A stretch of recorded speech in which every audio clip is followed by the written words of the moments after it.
Jésus dit à Simon, « Ne crains pas, dorénavant, tu prendras des hommes. » Évangile selon Luc, chapitre 5, verset 10. « Sois berger de mes brebis. » Évangile selon Jean, chapitre 21, verset 16. Jésus dit, « Voici, moi je vous envoie comme des brebis au milieu des loups. Soyez donc prudents, comme les serpents, et simples, comme les colombes. » Évangile de Matthieu, chapitre 10, verset 16. Chasse à l'homme. Pendant longtemps, tous les rassemblements religieux en dehors de l'Église d'État étaient interdits en Angleterre. Beaucoup de prédicateurs à cette époque annonçaient la parole de Dieu en secret, dans des maisons privées ou dehors, dans les forêts. Parmi eux, Richard Baxter, né en 1615 et mort en 1691, avait l'habitude de prêcher très tôt le matin et de reconnaître l'endroit la veille au soir. Une fois, il se perdit dans l'obscurité. Après avoir erré longtemps, il arriva à un manoir où il voulut demander son chemin. Un serviteur l'annonça à son maître. Celui-ci jeta un coup d'œil à Baxter et l'invita à passer la nuit chez lui. Au cours de la conversation, l'hôte fut bientôt impressionné par les grandes connaissances et l'apparence de son invité. Il voulut en savoir plus sur lui et sur la profession qu'il exerçait. En souriant, Baxter répondit « Je suis un chasseur d'hommes. » « Un chasseur d'hommes » demanda l'hôte. « Vous arrivez à point. Vous êtes l'homme dont j'ai besoin. Je suis le juge de paix de ce district, et je viens d'être chargé d'arrêter un certain Richard Baxter, qui doit tenir une réunion illégale dans ce secteur demain matin.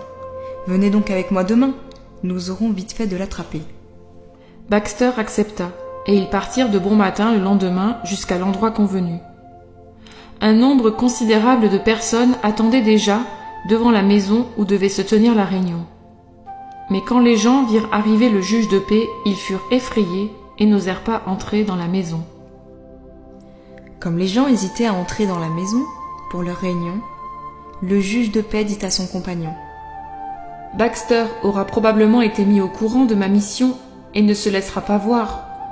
Nous devrions peut-être aller un peu plus loin pour que ces gens se sentent en sécurité. » À leur retour, cependant, ils étaient toujours devant la maison. Le juge de paix pensa qu'il n'attraperait pas ce jour-là celui qu'il recherchait. Il dit à Baxter, « Je vous serai très reconnaissant de faire un discours à ces personnes pour leur demander de se conformer aux ordres des autorités. » Baxter répondit, « Puisqu'ils se sont rassemblés pour un service religieux, ils ne seraient pas satisfaits d'un tel discours.